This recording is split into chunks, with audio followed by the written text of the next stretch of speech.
नमस्कार दोस्तों, स्वागत है आपका हमारे YouTube चैनल जहां आपको मिलेंगी ऐसी डरावनी कहानियां जो आपके दिल की धड़कन तेज कर देंगी। ये कहानी एक सरकारी बस ड्राइवर की है जिनका नाम राम सिंह है और उनके साथ उनका एक कंडक्टर भी है जिसका नाम राजू है। तो अब मैं आपको ये कहानी राम सिंह के पॉइंट ऑफ व्यू से सुनाता हूँ। लेकिन कहानी को शुरू करने से पहले मैं आपको कहना चाहता हूँ कि आपने बहुत सी डरावनी कहानियां सुनी होंगी, लेकिन आज की कहानी को सुनकर आपको बहुत मजा आने वाला है और साथ में डर का एहसास भी होने वाला है।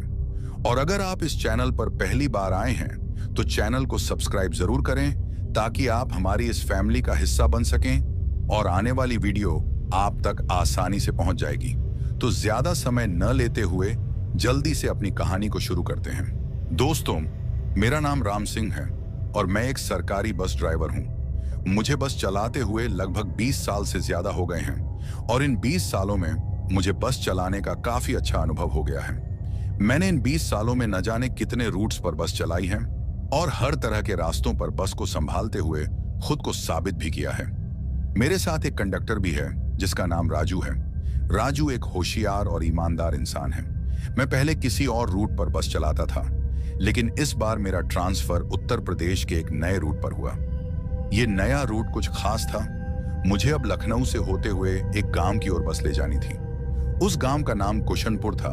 ये रास्ता बहुत ही खतरनाक और घने जंगलों से होता हुआ गुजरता था और दिन के वक्त भी उस तरफ जाने वाली सड़क काफी अलग नजर आती थी। मैं अपनी बस को उस रूट पर दिन के वक्त ही चलाता था। मुझे हर रोज एक चक्कर लगाना पड़ता था क्योंकि रास्ता थोड़ा लंबा था और कभी कभी वापसी पर मुझे शाम भी हो जाती थी। कुशनपुर तक पहुंचने से पहले 2 से 3 छोटे छोटे गांव भी आते थे। वहां से भी काफी सवारियां मेरी बस पर चढ़ती थीं। अब मुझे इस नए रूट पर बस चलाते हुए लगभग 4 से 5 महीने हो गए थे। मैं हर रोज उस गांव से शहर और फिर वापसी पे उस शहर से कुशनपुर तक चलता था। सब कुछ अच्छे से चल रहा था। एक दिन मैं और राजू एक होटल में बैठकर चाय पी रहे थे। तभी मेरा कंडक्टर राजू मुझसे कहता है कि उस्ताद, क्या आपने कभी इस रास्ते के बारे में कुछ अजीब सुना है? मैंने कहा नहीं तो। फिर राजू कहता है, उस्ताद मैंने सुना है ये रूट दिन के वक्त तो ठीक है, लेकिन रात में खतरों से खाली नहीं है। कहते हैं कि रात के वक्त यहाँ पे बहुत से लोगों के साथ काफी अजीबो गरीब हादसे हुए हैं और कुछ लोगों का तो आज तक पता नहीं चला कि कहाँ गए हैं। और फिर वो मुझसे कहता है कि उस्ताद, मैंने गाड़ी में बैठी सवारियों से भी काफी बार ऐसा सुना है। तभी मैंने हंसते हुए कहा, क्या यार राजू, तुम भी किन बातों पे विश्वास करते हो? ये भूत प्रेत कुछ नहीं होता, सारे बातें अफवाह हैं और ऐसी बातें तो काफी गांव में मशहूर होती हैं। तुम टेंशन मत करो, ऐसा कुछ नहीं है। और तुम्हें तो पता है हमें भी काफी वक्त हो गया है इस रूट पे चलते, लेकिन आज तक तो कभी कुछ महसूस नहीं हुआ।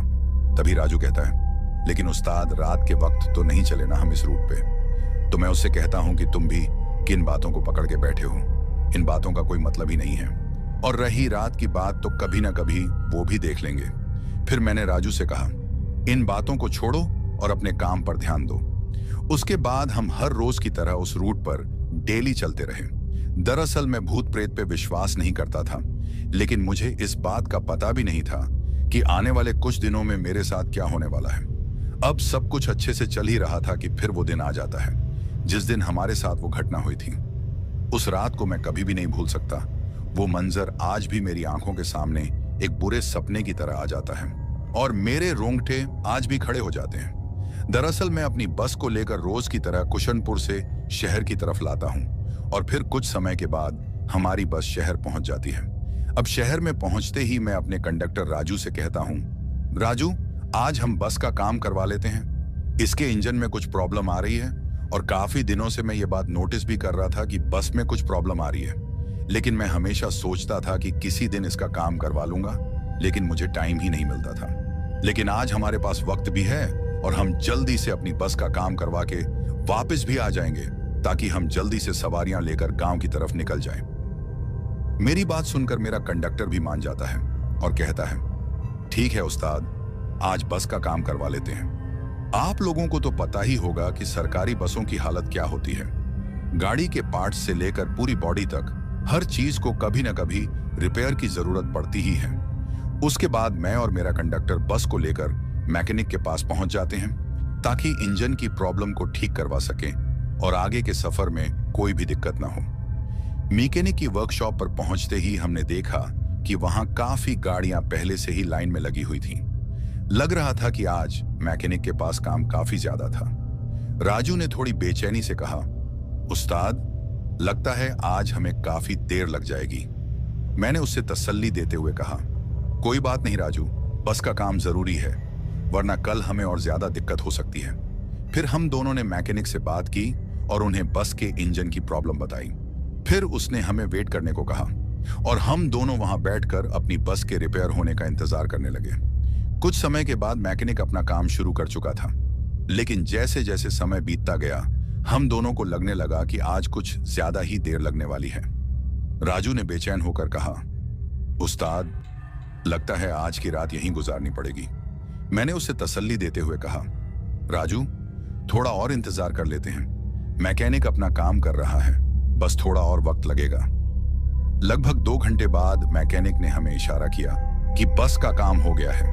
हम दोनों ने राहत की सांस ली और फिर हम अपनी बस को लेकर वापस उसी जगह पहुंचे जहां से हमें सवारियां लेकर उस गांव के लिए निकलना था। लेकिन वहां पहुंचकर मैंने देखा कि वहां मुझे उस गांव की तरफ जाने वाली एक भी सवारी नजर नहीं आ रही थी। मुझे और राजू को थोड़ा अजीब लगा। फिर मैंने अपने कंडक्टर से कहा, यार राजू, आज तो कोई भी सवारी नजर नहीं आ रही और अभी तो शाम भी नहीं हुई है। राजू ने इधर उधर देखा और फिर कहा, उस्ताद, लगता है हमको आज कुछ ज्यादा ही देर हो गई। शायद वो सवारियां किसी और गाड़ी में चली गई होंगी।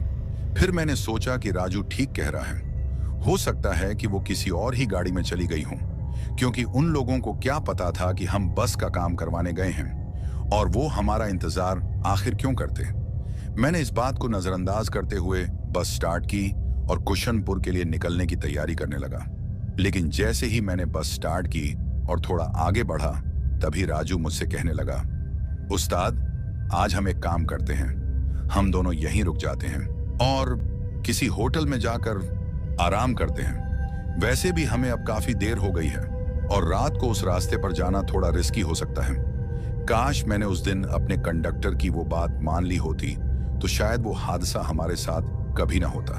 फिर मैंने अपने कंडक्टर से कहा, राजू, हम आज रुक नहीं सकते, हमारा जाना जरूरी है, ये सरकारी बस है, हमें इस बस को अपनी मंजिल तक पहुंचाना है, हम इस बस को ऐसे ही कहीं भी छोड़ नहीं सकते। जो भी हो, हमें आज ये रूट पूरा करना ही पड़ेगा। फिर मैंने कहा, तुम टेंशन मत लो, वैसे भी हम यहां से तो रोज ही चलते हैं, तो तुम्हें डरने की कोई जरूरत नहीं है। मेरी बात सुनकर मेरा कंडक्टर राजू भी मान जाता है और कहता है, ठीक है उस्ताद, तुम कहते हो तो सब अच्छा ही होगा। उसके बाद हम दोनों अपनी बस में बैठ जाते हैं और फिर मैं अपनी बस को लेकर शहर से कुशनपुर की ओर निकल जाता हूँ। बस में सिर्फ हम दोनों ही थे, क्योंकि उस तरफ जाने वाली सवारियां हमें एक भी नहीं मिली थीं। अभी रात होने में कुछ ही वक्त बाकी था। दोस्तों, मैं आपको बताता चलूं कि जिस वक्त की मैं आपको बात सुना रहा हूं, वो वक्त सर्दियों का था। ये बात जनवरी के महीने की है और उस समय सर्दी काफी ज्यादा थी। अब मैं और मेरा कंडक्टर अपनी मंजिल की ओर निकल जाते हैं। हम लगभग दिन के 5 बजे के करीब वहां से निकल जाते हैं और फिर मेरा कंडक्टर मेरे साथ मेरे केबिन में बैठ जाता है। फिर हम रास्ते में थोड़ी बहुत बातें करते हैं। अब जैसे ही हम गांव की ओर बढ़ रहे थे, मैंने देखा कि सड़क के किनारे 2 आदमी खड़े हैं जो हमसे लिफ्ट मांग रहे थे। मैंने राजू से पूछा, राजू, ये लोग इस वक्त कहां जा रहे होंगे?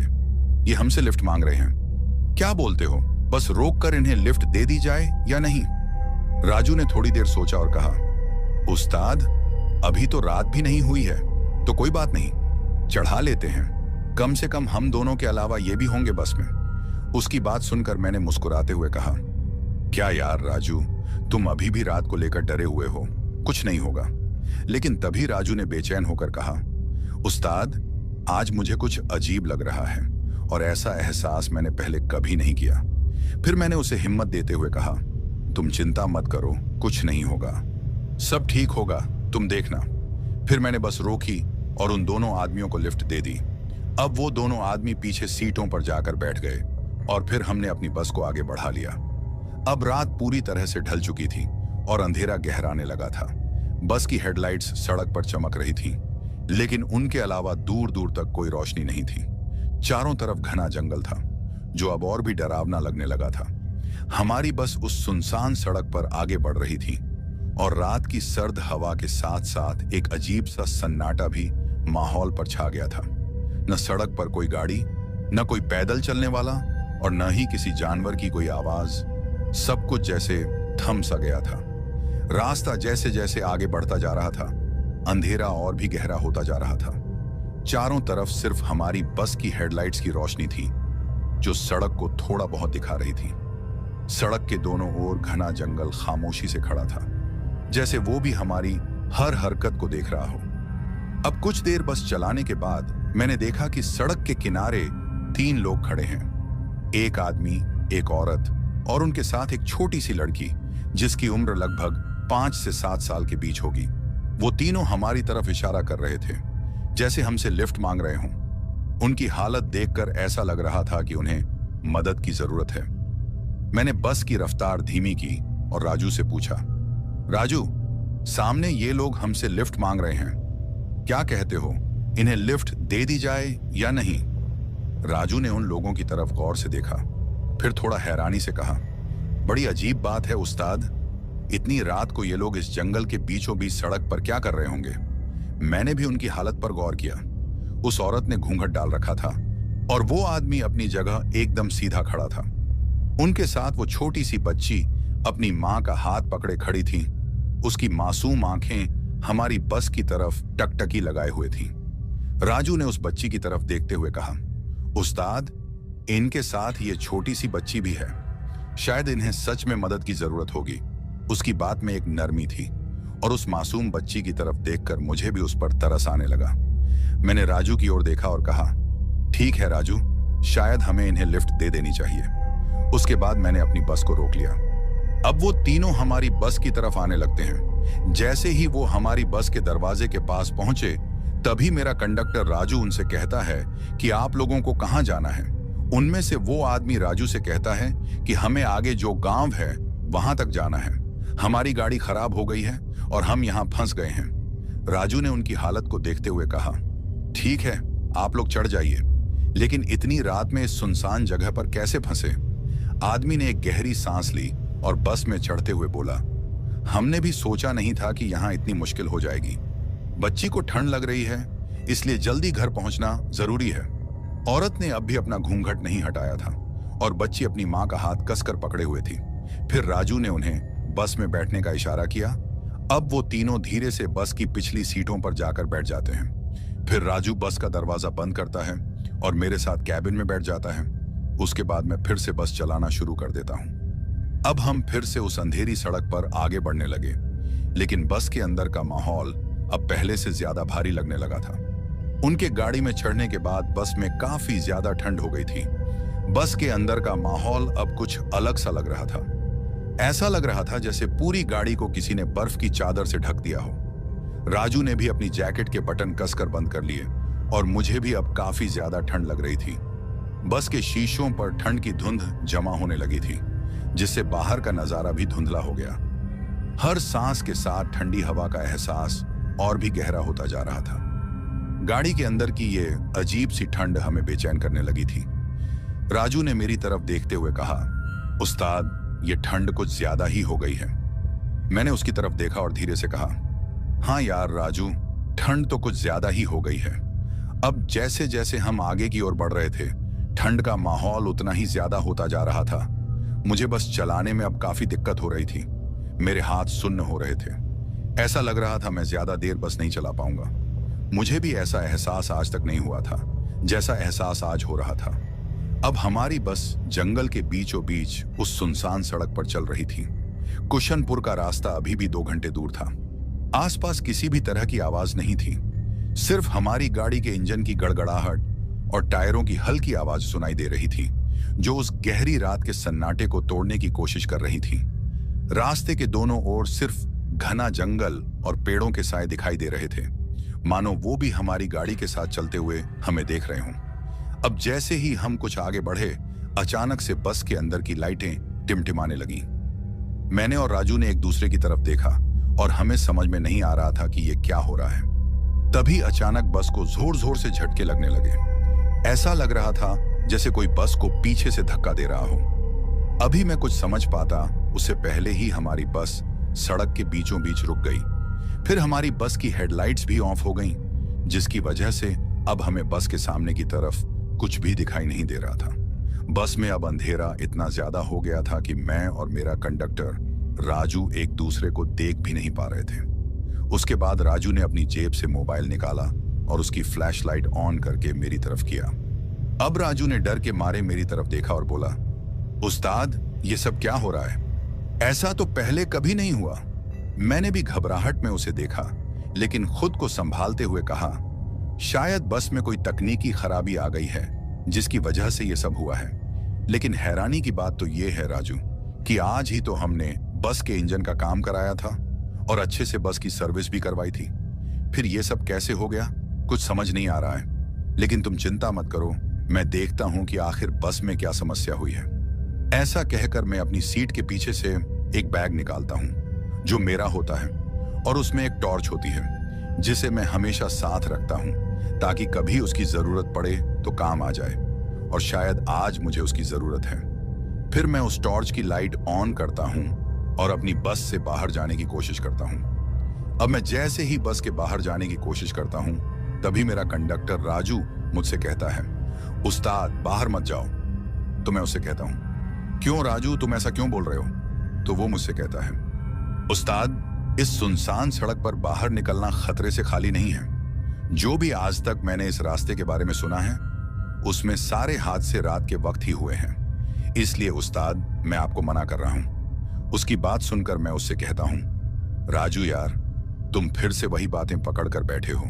कुछ नहीं होगा, और अगर मैं बाहर नहीं गया तो हमें पूरी रात इस सड़क पर बितानी पड़ेगी, और तुम्हें तो पता है कि इस सड़क पर रात बिताना कोई आसान बात नहीं है। ठंड इतनी है कि कुछ ही मिनटों में हमारे जिस्म का खून जम जाएगा और शायद हमें जान से भी हाथ धोना पड़े। फिर मैं राजू से कहता हूं, तुम भी मेरे साथ बाहर चलो, हम दोनों देखते हैं कि आखिर बस में क्या खराबी आ गई है। मेरी बात सुनकर राजू भी मेरे साथ बस के बाहर आ जाता है। बस के बाहर आते ही मैंने देखा कि चारों ओर एक अजीब सा सन्नाटा पसरा हुआ है, लेकिन मैंने किसी चीज पर ज्यादा ध्यान नहीं दिया और इंजन का मुआयना करने का सोचा। फिर मैंने इंजन का बोनट खोला और अपनी टॉर्च की रोशनी में उसकी जांच करने लगा, लेकिन मुझे कुछ खास समस्या नजर नहीं आई। फिर मैंने टायरों की ओर देखा तो मुझे कुछ भी गड़बड़ नहीं लगी, लेकिन फिर भी वो झटके और बस का यूं बीच सड़क में रुक जाना मुझे अजीब लगा। मैं इस सोच में डूबा था कि आखिर ये सब हुआ कैसे। अभी मैं ये सोच ही रहा था कि तभी मुझे पीछे से किसी आदमी की आवाज आती है, और वो आदमी मुझसे कहता है, उस्ताद जी, क्या हो गया है? आपने बीच सड़क में बस को क्यों रोक दिया है? दोस्तों, मैं आपको बताता चलूं कि ये आदमी वही था जो अपने साथी के साथ हमारी बस में शहर के थोड़े आगे से बैठा था, और वो बस के बाहर आकर हमसे पूछ रहा था कि क्या हुआ है, आपने बस को क्यों रोका है। पहले तो मैं और मेरा कंडक्टर उसकी आवाज सुनकर अचानक से चौंक गए, लेकिन फिर मैं उससे कहता हूं, भाई साहब, बस में कुछ खराबी आ गई है जिसकी वजह से बस रुक गई है। हम लोग देख रहे हैं कि आखिर क्या समस्या हुई है। मेरी बात सुनकर वो आदमी मुझसे कहता है, क्या मैं आपकी कुछ मदद कर सकता हूं? तो मैं उससे कहता हूं, आप क्या मदद करेंगे हमारी? शायद बस में कोई तकनीकी खराबी आ गई है, लेकिन हमें समझ नहीं आ रही कि आखिर हुआ क्या है। तो वो आदमी मुझसे कहता है, मैं एक मैकेनिकल इंजीनियर हूं और शायद मैं आपकी कुछ मदद कर सकता हूं। फिर वो आदमी दोबारा से इंजन को चेक करता है और कुछ वक्त के बाद मुझसे कहता है, अब आप बस को स्टार्ट करके देखो। उसकी बात सुनकर मैं बस में चढ़ जाता हूं और बस को स्टार्ट करने की कोशिश करता हूं, लेकिन बस एक हल्की सी खड़खड़ाहट करती है और फिर बंद हो जाती है। उसके बाद मैं फिर से एक बार बस को स्टार्ट करने की कोशिश करता हूं, लेकिन इस बार बस स्टार्ट हो जाती है और बस की हेडलाइट्स भी ऑन हो जाती हैं। बस स्टार्ट हो जाने के बाद मैं काफी खुश हो जाता हूं और उस आदमी का शुक्रिया करता हूं। उसके बाद मेरा कंडक्टर राजू और वो आदमी बस में चढ़ जाते हैं, लेकिन इस बार वो आदमी हमारे साथ केबिन में बैठ जाता है। फिर हम बस को आगे बढ़ा लेते हैं। अब मैं उस आदमी से कहता हूं, अगर आज आप ना होते तो शायद हमको आज की रात यहीं गुजारनी पड़ती। तो वो हमसे मजाक में कहता है, शायद आपके साथ साथ हमको भी रात यहीं गुजारनी पड़ती। फिर मैं उस आदमी से कहता हूं, आप कहां तक जा रहे हो? तो वो आदमी मुझसे कहता है, हम अपने दोस्त की शादी में जा रहे हैं। यहां आगे एक गांव आता है, हमारा दोस्त वहीं रहता है, तो हम लोग वहीं जा रहे हैं। उसके बाद मैं उस आदमी से कहता हूं, आप पीछे जाकर अपने दोस्त के साथ आराम से बैठ जाइए,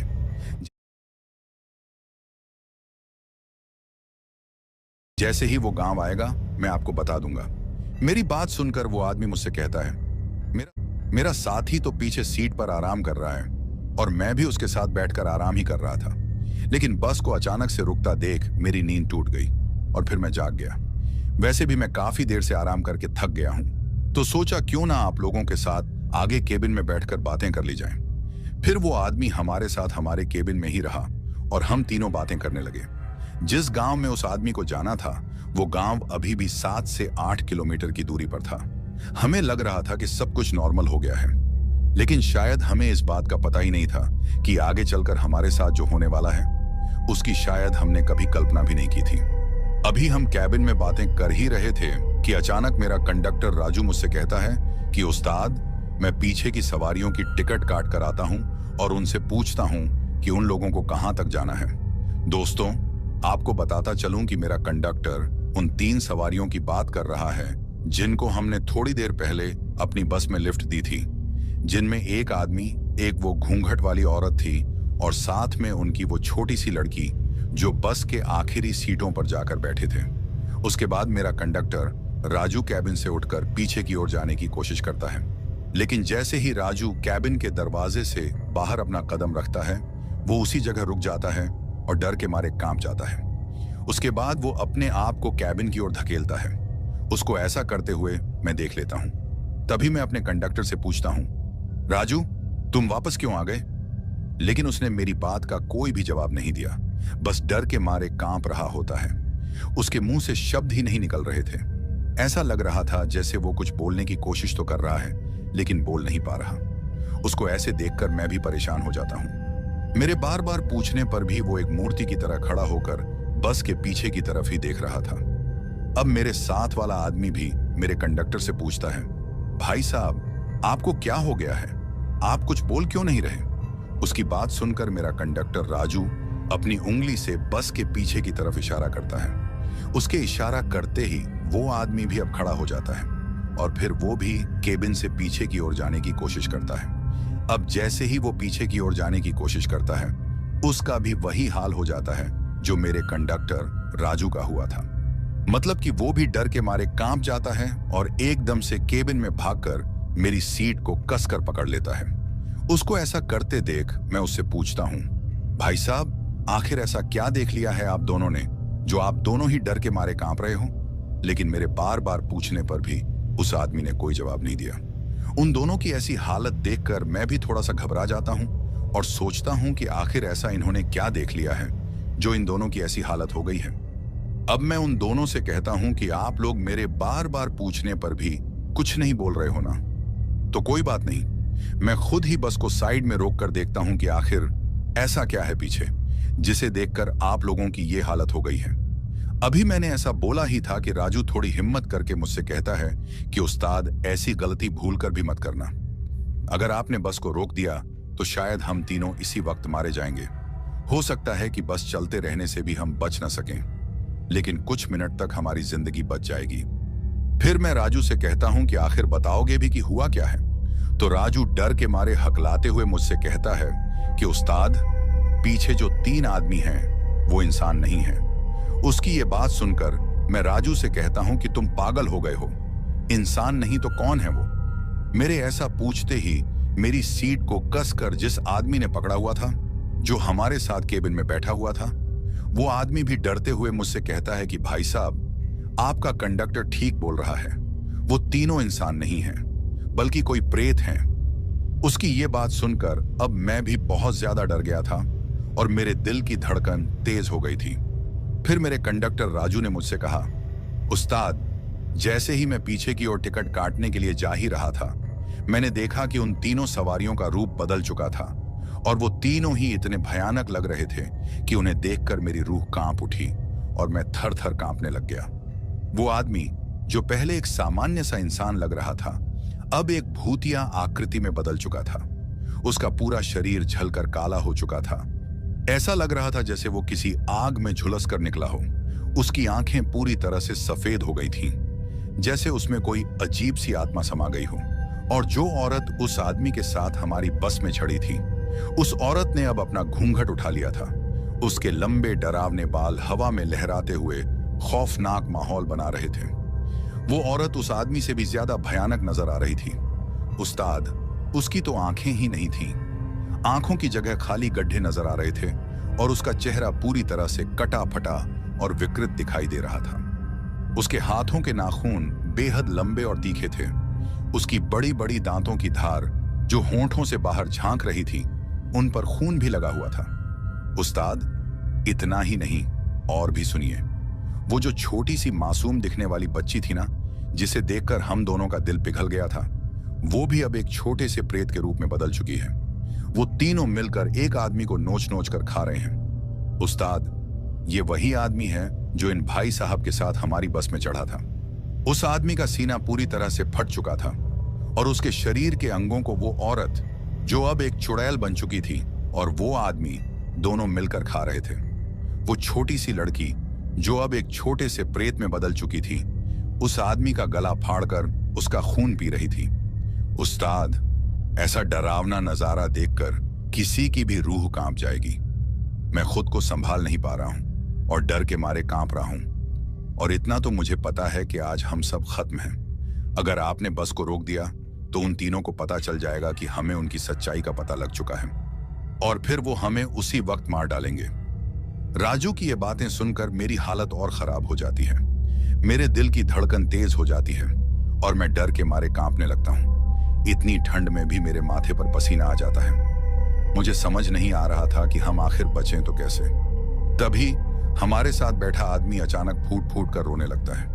राजू उससे पूछता है, भाई साहब, आपको अचानक क्या हो गया? वो आदमी कहता है, जिसे उन तीनों प्रेतों ने मार डाला वो मेरा करीबी दोस्त था और मैं उसे बचा भी नहीं पाया। अब हमारी बारी भी आने वाली है। उसकी बात सुनकर मैं उसे थोड़ी हिम्मत देते हुए बोलता हूं, अभी रोने का वक्त नहीं है। हमें अपनी जान बचाने के लिए कुछ तो करना पड़ेगा। अभी वो प्रेत उस आदमी को खाने में व्यस्त है। हमें जो भी करना होगा अभी करना होगा। फिर मैं सोचने लगता हूं कि आखिर क्या किया जाए, लेकिन डर के मारे हमारा दिमाग काम ही नहीं कर रहा था। तभी अचानक से बस के पीछे से हमें एक चीख सुनाई दी और उस चीख को सुनकर हम सब अब और भी ज्यादा घबरा जाते हैं। लेकिन हमने उस चीख को नजरअंदाज किया क्योंकि हमें पता था कि ये उन प्रेतों का ही कोई जाल होगा जिसमें वो हमें फंसाना चाहते हैं। हमें इस बात का पता था कि वो चाहते हैं कि हम उस चीख को सुनकर पीछे की तरफ जाएं और वो हमें आराम से मारकर खा जाएं। अब बस में ज्यादा देर तक रहना खतरे से खाली नहीं था। ऐसा लग रहा था कि हम तीनों अपनी मौत का इंतजार कर रहे हैं। अब कुछ देर बाद एक छोटी लड़की के रोने की आवाज आती है और ये आवाज भी बस के पीछे वाली साइड से ही आ रही थी। उस रोने वाली आवाज को सुनकर हमारी बस में डर का माहौल अब और भी ज्यादा हो गया था। हम तीनों केबिन में कांप रहे थे। अब मेरा कंडक्टर राजू और वो आदमी एक दूसरे को पकड़कर मेरी ड्राइविंग सीट के पास बैठे थे। मेरी हालत भी खराब हो चुकी थी। ऐसा लग रहा था कि मुझे अभी हार्ट अटैक आ जाएगा। अब हम सभी भगवान को याद कर रहे थे और कह रहे थे, हे भगवान, हमारी जान बचा लो। आज हमें इस मुसीबत से बचा लो। कुछ भी करो भगवान, लेकिन हमारी रक्षा करो। ऐसा कहकर मैंने बस को चलाना जारी रखा। थोड़ी देर बाद मुझे सड़क के किनारे कुछ जलता हुआ दिखाई दिया। दूर से वो आग की तरह लग रहा था। मैंने सोचा कि ये हमारी आखिरी उम्मीद हो सकती है। मैंने अपने कंडक्टर राजू को और उस आदमी को भी उस आग के बारे में बताया और उन दोनों को भी अपनी जिंदगी के बचने की थोड़ी उम्मीद लगने लगी। अब मैं अपनी बस को उस जगह तक जल्दी पहुंचाना चाहता था ताकि हमें कोई मदद मिल सके। अब हमने बस को थोड़ा तेजी से उस दिशा में बढ़ाना शुरू कर दिया, लेकिन मन में डर अब भी बरकरार था कि ये भी कोई छलावा ना हो। अब हम जैसे ही उस आग की तरफ जाने की कोशिश करते हैं कि तभी हमें अपनी बस के पीछे से किसी के चलने की आवाज आती है। ऐसा लग रहा था कि वो तीनों प्रेत अब हमारे केबिन की तरफ आ रहे हैं। अब जैसे ही हमें उनके कदमों की आवाजें सुनाई देने लगती हैं, हमारे दिल की धड़कनें काफी ज्यादा तेज हो जाती हैं। हमें ऐसा लग रहा था कि हमारा दिल अभी बाहर निकल आएगा, लेकिन मैंने हिम्मत करके उन दोनों से कहा कि हम लोग अब आग के करीब पहुंचने वाले हैं। तुम लोगों को थोड़ा हिम्मत से काम लेना होगा। अगर जिंदगी चाहते हो तो हिम्मत रखनी पड़ेगी। फिर मैं उन दोनों से कहता हूं, ध्यान से मेरी बात को सुनो। मैं अपनी बस की खिड़की को खोल कर रखता हूं। जैसे ही हम आग के पास पहुंचेंगे, मैं खिड़की से बाहर कूद जाऊंगा। तुम लोग भी मेरे पीछे कूद जाना और कूदने के बाद जितनी जल्दी हो सके उस आग के पास पहुंच।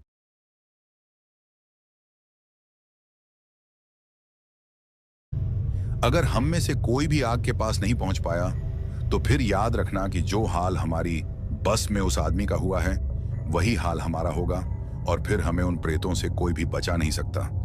फिर मैं उनसे कहता हूं कि मुझे यह भी पता है कि बस से कूदने के बाद हमें काफी ज्यादा चोट भी लग सकती है, लेकिन अपनी जिंदगी के लिए इतना जोखिम तो हम ले ही सकते हैं। मेरी बात को सुनकर वो दोनों मान जाते हैं। अब मैं अपनी बस की खिड़की खोल लेता हूं, लेकिन कूदने से पहले अपनी बस की गति को थोड़ा धीमा कर लेता हूं। ज्यादा धीमा भी नहीं कर सकता था क्योंकि फिर उन प्रेतों को हम पर शक हो जाता। अब जैसे ही मैं उस आग के थोड़ा नजदीक पहुंचता हूं, मैं बस से कूद जाता हूं। कूदने के बाद मैं सड़क पर थोड़ा सा आगे की ओर घिसटता हुआ जाता हूं, जिसकी वजह से मुझे बाजू में थोड़ी चोट लग जाती है, लेकिन मैं खुद को संभालते हुए उस आग की तरफ भाग जाता हूं। मेरे कूदने के बाद मेरे कंडक्टर राजू और उस आदमी ने भी बस से छलांग लगा दी और उन दोनों को भी थोड़ी बहुत चोट आ जाती है। फिर मैं उन दोनों को काफी जोर से आवाज देकर कहता हूं कि जितनी जल्दी हो सके खुद को संभाल कर भागो और मेरी तरफ आ जाओ। फिर वो दोनों ही काफी तेजी से मेरे पास पहुंच जाते हैं और अब हम तीनों ही सड़क के किनारे की ओर चले जाते हैं जहां वो आग जली हुई थी। हम सबके कूदने के बाद हमारी बस सड़क के सामने की ओर एक बड़े पेड़ के साथ टकरा जाती है। बस के टकराते ही बस के अंदर से काफी भयानक चीखें हमें सुनाई देती हैं। वो चीखें इतनी भयानक होती हैं कि उनको सुनकर किसी का भी दिल बैठ जाए। अब हम उस आग के पास जाते हैं। जब हम आग के पास पहुंचे तो हमें एक आदमी दिखाई दिया जिसकी वेशभूषा से लग रहा था कि वो कोई अघोरी है जो आग के पास बैठकर मंत्र उच्चारण कर रहे थे। उनके चारों तरफ कुछ जानवरों की हड्डियां और राख बिखरी हुई थी। उनके शरीर पर राख मली हुई थी और उनके सामने एक इंसानी खोपड़ी भी रखी हुई थी। उनका चेहरा अंधेरे में भी चमक रहा था, मानो उनके पास कोई अलौकिक शक्ति हो। फिर मैंने हिम्मत जुटाकर उस अघोरी बाबा के पास जाकर कहा, बाबा हमारी मदद करो, हमारी जान को खतरा है। हमारे पीछे 3 लोग पड़े हुए हैं जो इंसान नहीं हैं। उनको देखकर ऐसा लगता है जैसे वो कोई प्रेत हों। बाबा हमें इस मुसीबत से बचाओ, अब आपका ही सहारा है। मेरी बातों को सुनकर अघोरी ने अपनी आंखें खोली और हमें ध्यान से देखा। फिर उन्होंने गंभीर स्वर में कहा, तुम लोगों की समस्या को मैं जानता हूं। ये तीनों प्रेतात्माएं हैं जो इस इलाके में काफी लंबे समय से भटक रही हैं और आज वो तुम्हारी बस में चढ़ गई हैं। लेकिन तुम घबराओ मत, मैं उनकी मुक्ति का उपाय करूंगा। फिर अघोरी बाबा ने अपने पास रखी एक छोटी सी पोटली से कुछ भभूत निकाली और मंत्रों का उच्चारण करते हुए उस भभूत को हमारी बस की तरफ फेंका।